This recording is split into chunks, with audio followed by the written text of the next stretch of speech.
أنا ضد الدولة الدينية، وبقول دايما أن الدولة الدينية أسوأ من الدولة البوليسية. ليه بقى؟ الدولة البوليسية تقدر تعدي القذافي، تقدر تعدي حافظ الأسد الله يرحمه، تقدر تعدي رئيس السادات،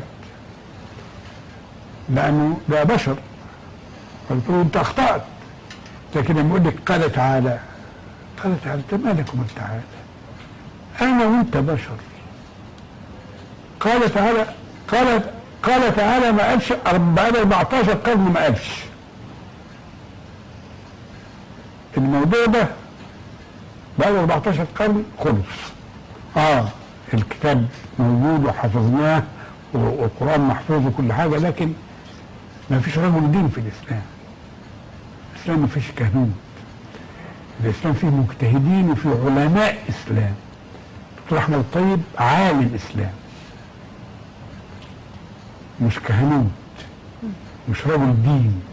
علي جمعة عالم إسلام لكن مش كهنوت، مش رجل دين. يعني ما يقدرش يقول لي أنا رأيي كده لازم تطاعوا، لا يا حبيبي، ولا طاعوا ولا حلال، أخذ ودي معاك. أنت بتعرف وأنا بعرف.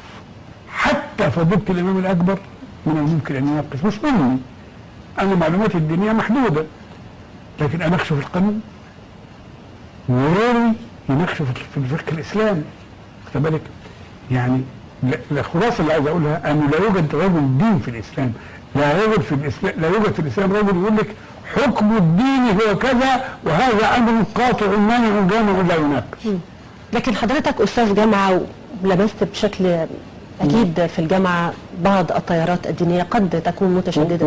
ولمست بقى في الجامعة بعض التيارات الدينية يا سلام بالغة الاستنارة.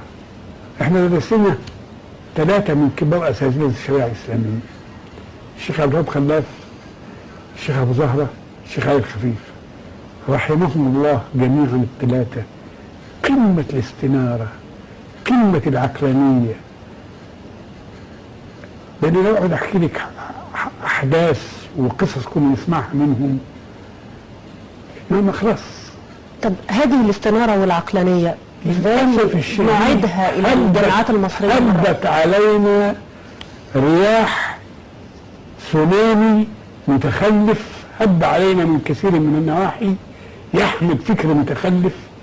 للأسف الشديد كثير من الناس متأثرة به الآن.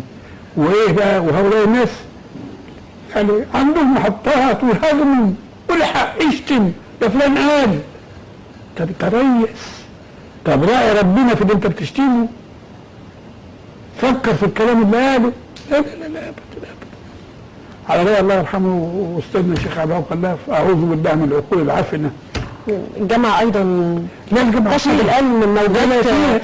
شوفي المجتمع كله هو الجامعة ايه؟ شوفي الجامعة موجات سونامي داخل الجامعة والقضاء. الجامعة والقضاء جزء من المجتمع، صحيح يقاوموا شوية، يعني يقاوموا امراض المجتمع شوية، لكن في الاخر يلحقوا ما يلحق المجتمع كله.